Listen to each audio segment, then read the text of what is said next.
આજનો પાઠ અને પુરુષોત્તમ માસની કથા દળધનવાના પૂર્વજન્મની આ કથા છે। રાજા ચિંતાતુર દશામાં બેઠો છે। તે અરસામાં વાલ્મીકી ઋષિ તેમના ત્યાં આવ્યા। રાજા ઘણા હર્ષવાળા થયા, અમને આવકાર આપ્યો, પૂજન કરી પગ ધોઈ બેસવા માટે આસન આપ્યું। ઋષિ વાલ્મીકીએ એમની ઉદાસીનું કારણ પૂછ્યું ત્યારે રાજા કહે છે કે મારી પાસે રાજ્ય છે, દેવ જેવા 4 પુત્રો છે, સુલક્ષણા પત્ની છે, હાથી ઘોડા રથ વગેરે છે, સારો એવો ખજાનો છે, પણ આ બધું મને કયા પુણ્ય આધારે મળ્યું છે એ જાણવા મારું મન ખૂબ જ આતુર થયું છે। રાજાની આવી વાણી સાંભળી ઋષિ કહે છે, ધ્યાનમાં ગયા અને પછી કહે છે કે રાજન, તું પૂર્વ જન્મમાં દ્રવિડ દેશમાં બ્રાહ્મણ કુળમાં જન્મેલો, તારું નામ સુદેવ, અને તે અગ્નિહોત્રી યજ્ઞ કરી હરિને પ્રસન્ન કર્યા, ખૂબ જ ધાર્મિક વૃત્તિ વાળો તું હતો, વેદ અધ્યયન કરનારો। તારી પત્ની નામ ગોમતી જ્ઞાની હતી, એટલે સુદેવને આશ્વાસન આપ્યું, તમે વિદ્વાનો છો, આપણા ત્યાં સંતાન નથી, એની ચિંતા છોડી દો। શા કારણથી ચિંતા કરો છો? હરિનું ભક્તિપૂર્વક આરાધન કરો, એ જ તમારી ચિંતા દૂર કરશે। જેમ કદમ ઋષિને ભગવાનની કપિલ દેવ રૂપે પ્રગટ થયા, તો ભગવાન તમારી ચિંતા કરશે। આવા ગોમતીના વચનો સાંભળીને સુદેવ આનંદિત થયો અને તાવરણી નદી કિનારે તે સૂકા પાંદડા અને જળનો આહાર લઈ 5 દિવસ તપ કર્યું। પછી નિરાહાર રહી આમને આમ 5000 વર્ષ સુધી તેણે તપ કર્યું। તપથી પ્રસન્ન ભગવાન વિષ્ણુ ગરુડ પર સવાર થઈ ત્યાં આવી પહોંચ્યા અને સુદેવે આનંદિત હર્ષભેર ઊભો થઈ ભગવાનને પ્રણામ કર્યા। કથા તો મૌન વ્રતની છે। અવંતી એક પરમ પવિત્ર અને વિદ્વાન માણસ હતો, જાતે બ્રાહ્મણ, તેનું નામ ધર્મદાસ। ખરેખર હંમેશા ધર્મમય જીવન ગાળતો, ઘણા વર્ષો તપ કાળવામાં ગાળ્યા, ખ્યાતિ તપસ્વી તરીકે થઈ। વારંવાર તપ કરવાથી ધર્મદાસનું શરીર દુર્બળ અને કૃશ બન્યું, એની ઉંમર પણ સારી એવી થઈ ગઈ।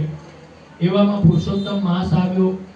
ધર્મદાસે પુરુષોત્તમ વ્રતનો મહિમા જાણતો, એટલે તેણે વ્રત કરવાનું નક્કી કર્યું અને નિયમ મુજબ કાઠાગોરમાનું પૂજન કરે, નદીએ સ્નાન કરે, કથા સાંભળે, બ્રાહ્મણોને યથાશક્તિ દક્ષિણા આપી સંતુષ્ટ કરતો। 70 વર્ષની ઉંમર થઈ ગઈ, ચાલતા તે થાકી જતો, તકલીફ વધી જતી। બીજા દિવસનો ઉપવાસ તેનો ભસ્મો લાગતો, તેનો જીવ ગભરાવા લાગ્યો, વિચારવા લાગ્યો કે બીજા દિવસે ઉપવાસે મારી આવી હાલત થઈ તો હજી તો આખો મહિનો ખેંચવાનો બાકી છે। સંકલ્પ લીધો એટલે નિયમ ભંગ કરાય નહીં, નહીંતર દોષ લાગે, શરીર દુર્બળ, ઉપવાસ થઈ શકે તેમ ન હતું, પરંતુ ધર્મ પ્રત્યેની એની અડગ શ્રદ્ધા હતી। એ શરીરથી ભલે થાકી ગયો હોય પણ એનું મન મજબૂત હતું। દિવસ દરમિયાન અને મોડી રાત સુધી ધર્મદાસ જાગતો રહ્યો, ભગવાનના નામનું સ્મરણ કરતો। મોડી રાતે ઊંઘ આવી, સપનામાં ભગવાને દર્શન આપ્યા, હે ભક્ત, તારાથી ન થઈ શકતું હોય તો એવું વ્રત તે લીધું છે, 2 દિવસના ઉપવાસથી તારા હોશ ઉડી ગયા છે, તારાથી ટકી રહેવું મુશ્કેલ છે। વ્રત સંકલ્પ કરીને ભાગવો તેમાં દોષ છે, તારો મજબૂત સંકલ્પ જોઈ તારું વ્રત જળવાઈ રહે એવો રસ્તો તને બતાવવા માટે હું આવ્યો છું। આ પુરુષોત્તમ માસમાં જે મૌન પાળે તો ખાય તો પણ તેને ઉપવાસનું ફળ મળે છે। ધર્મદાસને ઉપાય બતાવી ભગવાન અંતર ધ્યાન થયા।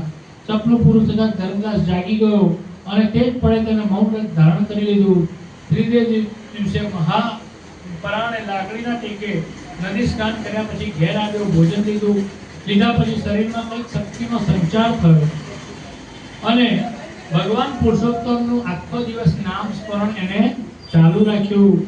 આ રીતે આખો પુરુષોત્તમ માસ મૌન વ્રત રાખીને તેણે પૂરું કર્યું. એની શક્તિ પ્રમાણે તેને ઉજવણું કર્યું. શ્રદ્ધાપૂર્વકની આવી ભક્તિ જોઈ ભગવાન તેની પર પ્રસન્ન થયા. પ્રગટ થઈ કહેવા લાગ્યા કે હે બ્રાહ્મણ, તારી ઈચ્છા હોય તે માંગ, હું તારી પર પ્રસન્ન થઉં છું. ધર્મદાસ કહે છે કે ભગવાન, તમે મારા પર પ્રસન્ન હો, કૃપા કરતા હો તો દર્શન આપ્યા છે. મારે ભૌતિક સંપત્તિની કોઈ જરૂર છે નહીં. તમારી ભક્તિની શક્તિ આપો, મને એટલું બળ આપો કે હું તન મન અને ધનથી જીવ સેવા કરી શકું અને છેલ્લે મારો વાસ વૈકુંઠમાં થાય. તથાસ્તુ કહી ભગવાન અંતર્ધ્યાન થયા. ધર્મદાસ મૌન વ્રત પાળવાથી ભગવાનની પૂર્ણ પ્રસન્નતા પામ્યો. તેને મૌન વ્રતનું મહત્વ હવે સમજાયું. હવે તેણે પોતાની કથામાં મૌન વ્રતનો મહિમા સમજાવવા માંડ્યો. કહેતો હતો કે હે ભાઈઓ, દિવસમાં અમુક સમય મૌન પાળવું જોઈએ. ન બની શકે તો આખરે દિવસે અમુક સમય મૌન પાળવાનો નિયમ લો. તે પણ ન થઈ શકે તો અઠવાડિયામાં એક દિવસ તો નક્કી કરો કે આપણે મૌન રહેવું છે. છેવટે જમતી વખતે તો અવશ્ય મૌન પાળવું જોઈએ, તો આપણી વચન સિદ્ધિની પ્રાપ્તિ થાય છે. મૌન વ્રત રાખવાથી ભગવાન પ્રસન્ન થાય છે. દિવસે દિવસે ધર્મદાસની ખ્યાતિ વધતી ગઈ.